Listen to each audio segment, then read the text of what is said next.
Hello everyone, welcome to JM studies. ఈ వీడియోలో మనం 2024 జూలై 29వ తేదీ కరెంట్ అఫైర్స్ డిస్కస్ చేద్దాం. వీడియో స్టార్ట్ చేసే ముందు అందరికీ ఒక రిక్వెస్ట్ అండి. ఇంకా ఎవరైనా మన ఛానల్ని సబ్స్క్రైబ్ చేయకపోతే దయచేసి అందరూ కూడా సబ్స్క్రైబ్ చేసుకోండి. అలాగే బెల్ ఐకాన్పై క్లిక్ చేయండి.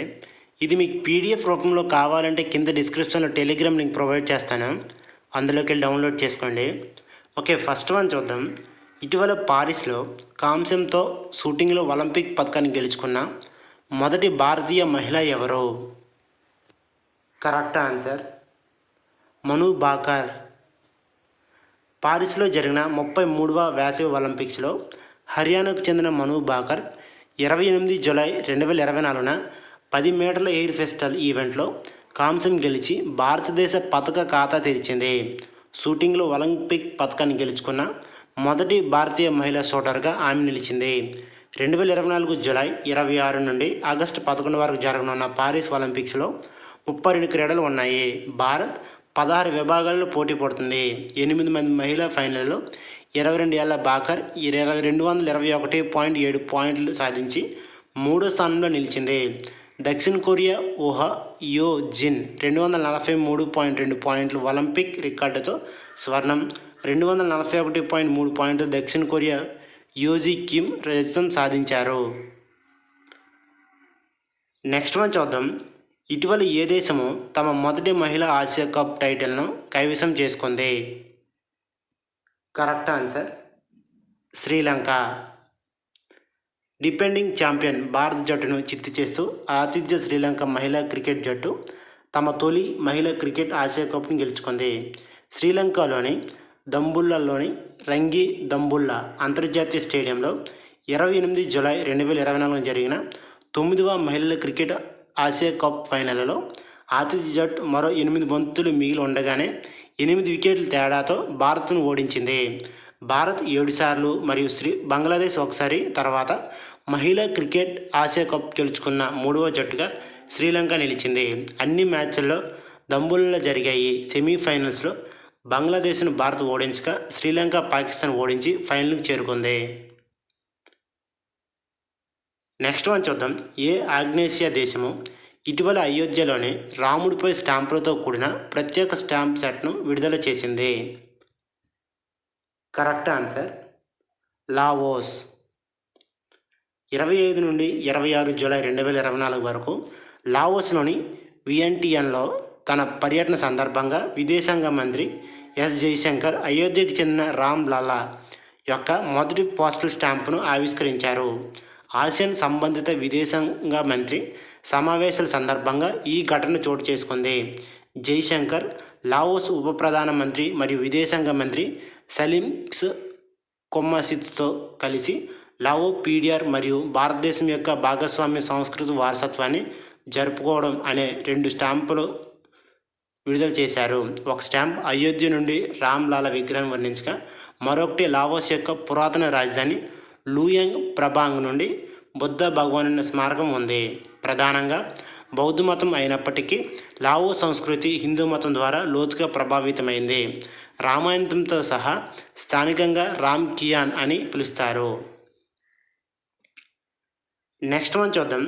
ప్రతి సంవత్సరం ఏ రోజును అంతర్జాతీయ పులుల దినోత్సవంగా పాటిస్తారు? Correct answer July 29. అంతర్జాతీయ పులుల దినోత్సవం 2010 నుండి జూలై 29న నిర్వహించబడుతుంది. అక్రమ వేట మరియు నివాస విధ్వంసం కారణంగా పులులు ఎదుర్కొనే బెదిరింపుల గురించి ప్రజలకు అవగాహన కల్పిస్తుంది. ఈరోజు రష్యాలోని సెయింట్ పీటర్స్బర్గ్లో 2010లో జరిగిన అంతర్జాతీయ శిఖరాగ్ర సమావేశం నుండి ఉద్భవించింది. ఇందులో భారతదేశంతో సహా గణనీయమైన పులుల జనాభా ఉన్న 13 దేశాలు హాజరయ్యాయి. మానవ అక్రమాల కారణంగా తగ్గుతున్న పులుల జనాభాను పరిష్కరించడానికి మరియు 2022 నాటికి అడవి పులుల సంఖ్య రెట్టింపు చేయాలనే TX2 లక్ష్యాన్ని ప్రారంభించిన summit 2024 theme call for action అంతరించిపోతున్న పులులను రక్షించడానికి ప్రపంచ ప్రయత్నాల అవసరం నొక్కి చెబుతుంది. మొదటి టైగర్ డేని 29 జూలై 2010 పాటించారు. నెక్స్ట్ వన్ చూద్దాం. ఇటీవల ఏ దేశము తన మొదటి క్లైమేట్ చేంజ్ యాక్ట్ను ఆమోదించింది? ఇది పెద్ద గ్రీన్ హౌస్ వాయు ఉద్గారాల పరిమితులను నిర్దేశించే విస్తృత చట్టాన్ని ఆమోదించింది. Correct answer. దక్షిణాఫ్రికా. గ్రీన్ హౌస్ వాయు ఉద్గారాలను నియంత్రించేందుకు దక్షిణాఫ్రికా తన మొదటి వాతావరణ మార్పు చట్టాన్ని ప్యారిస్ వాతావరణ ఒప్పందంతో తన ప్రయత్నాలను సమం చేసింది. చట్టం ప్రధాన కాలుష్య కారకాలకు ఉద్గార పరిమితులను తప్పనిసరి చేస్తుంది మరియు వాతావరణ మార్పులను పరిష్కరించడానికి స్థానిక వ్యూహాల అవసరము. దక్షిణాఫ్రికా యొక్క ప్రధాన శక్తి వనరైన బొగ్గు నుండి ఉద్గారాలను తగ్గించడం ఒక ప్రాథమిక లక్ష్యము. ఇది టాప్ కార్బన్ డయాక్సైడ్ ఉద్గారాల్లో ఒకటిగా చేస్తుంది. ఈ చట్టం వ్యవసాయం, రవాణా మరియు పరిశ్రమల వంటి కీలక రంగాలకు ఉద్గార లక్ష్యాలను నిర్దేశిస్తుంది. అమలుకు బాధ్యత వహించే మంత్రిత్వ శాఖలు ఇది కార్బన్ బడ్జెట్ వ్యవస్థను పరిచయం చేస్తుంది. ఇక్కడ పెద్ద ఉద్గారకాలు నిర్ణీత పరిమితులు మించి ఉంటే అదనపు కార్బన్ పన్నులను ఎదుర్కొంటారు. నెక్స్ట్ మనం చూద్దాం. ఇటీవల ఏ దేశము 2024-25 కోసం ఆసియా విపత్తు సంసిద్ధత కేంద్రం అధ్యక్షునిగా బాధ్యతలు చేపట్టింది? Correct answer. భారతదేశం.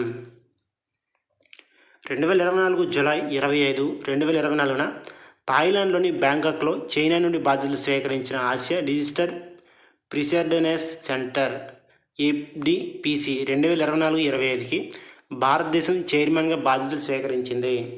జాతీయ విపత్తు నిర్వహణ అథారిటీ అధిపతి రాజేంద్ర సింగ్ భారతదేశానికి ప్రాతినిధ్యం వహిస్తున్నారు. చైర్మన్గా ADPC యొక్క 5వ బోర్డ్ ఆఫ్ ట్రస్టీ సమావేశాన్ని కూడా ఆయన అధ్యక్షత వహించారు. 1986లో స్థాపించబడిన ADPC అనేది ఆసియా మరియు పసిఫిక్లో విపత్తు ప్రమాద తగ్గింపు మరియు వాతావరణ స్థితిస్థాపకతను ప్రోత్సహించే లాభాపేక్ష లేని ప్రాంతీయ సంస్థ.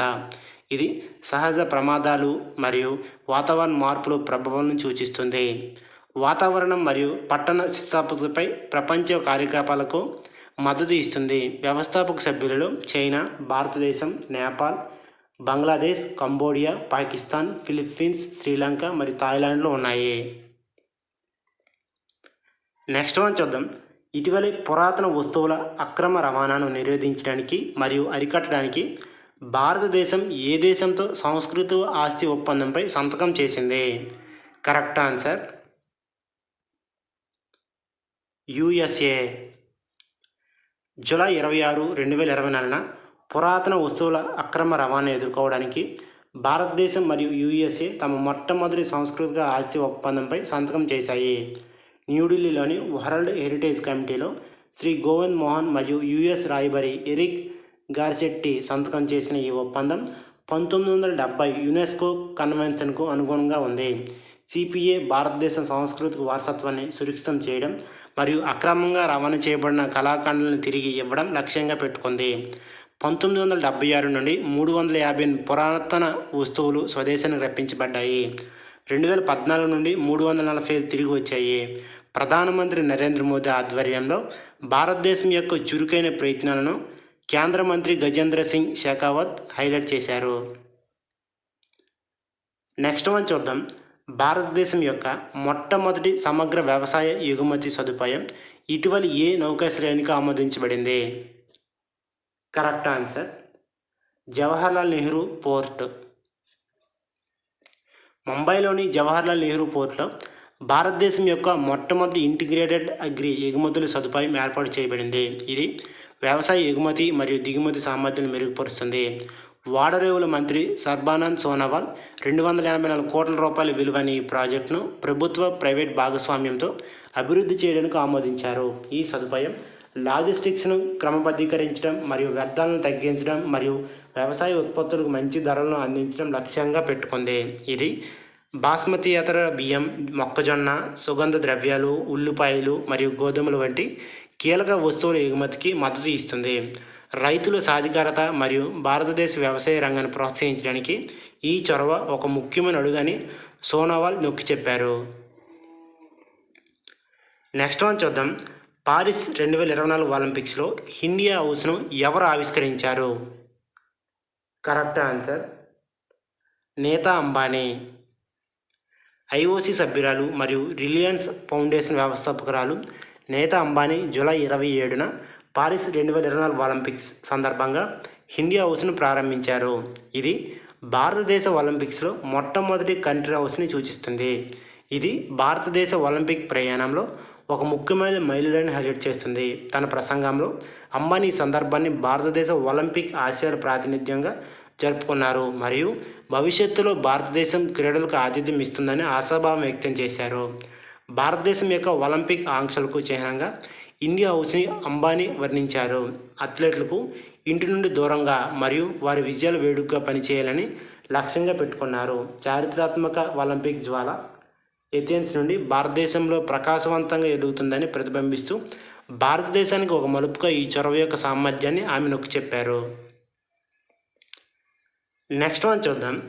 జైశంకర్ ఏ దేశంలో మహాత్మా గాంధీ విగ్రహాన్ని ఆవిష్కరించారు? Correct answer Tokyo. విదేశాంగ మంత్రి ఎస్ జైశంకర్ టోక్యోలోని ఎడోగావా వార్డులో మహాత్మా గాంధీ ప్రతిమను ఆవిష్కరించారు. గాంధీ ప్రపంచ వారసత్వం మరియు శాంతి మరియు అహింస యొక్క శాశ్వతమైన సందేశాన్ని హైలైట్ చేశారు. క్వాడ్ విదేశాంగ మంత్రుల సమావేశం కోసం జైశంకర్ జపాన్ పర్యటనతో పాటు ఈ కార్యక్రమం జరిగింది. లిటిల్ ఇండియా అని పిలువబడే ఈ ముఖ్యమైన భారతీయ కమ్యూనిటీకి నిలయమైన ఎడోగావా వార్డులో బస్ట్ ఆవిష్కరణ జరిగింది. ఈ కార్యక్రమంలో ఎడోగావా వార్డ్ మేయర్ తకేషి సైట్, విదేశ వ్యవహారాల పార్లమెంటరీ వైస్ మినిస్టర్ మాసహిరో కుమురా మరియు ఇతర ఉన్నతాధికారులు పాల్గొన్నారు. జైశంకర్ ప్రపంచ చిహ్నంగా గాంధీ పాత్రను నొక్కి చెప్పారు. అహింస మరియు స్థిరమైన వృద్ధిపై ఆయన బోధనలు నేటికి సంబంధితంగా ఉన్నాయి. గాంధీ నేతృత్వంలోని భారతదేశం యొక్క స్వాతంత్రం ఆసియా, ఆఫ్రికా మరియు లాటిన్ అమెరికాలో స్వాతంత్ర ఉద్యమాలను ప్రభావితం చేస్తూ ప్రపంచ డికోలనైజేషన్కు ఉత్ప్రేరకంగా ఉందని ఆయన పేర్కొన్నారు. ఈ వీడియో కానీ మీకు నచ్చినట్లయితే దయచేసి అందరూ కూడా లైక్ చేయండి, అలాగే మీ ఫ్రెండ్స్కి కూడా షేర్ చేయండి.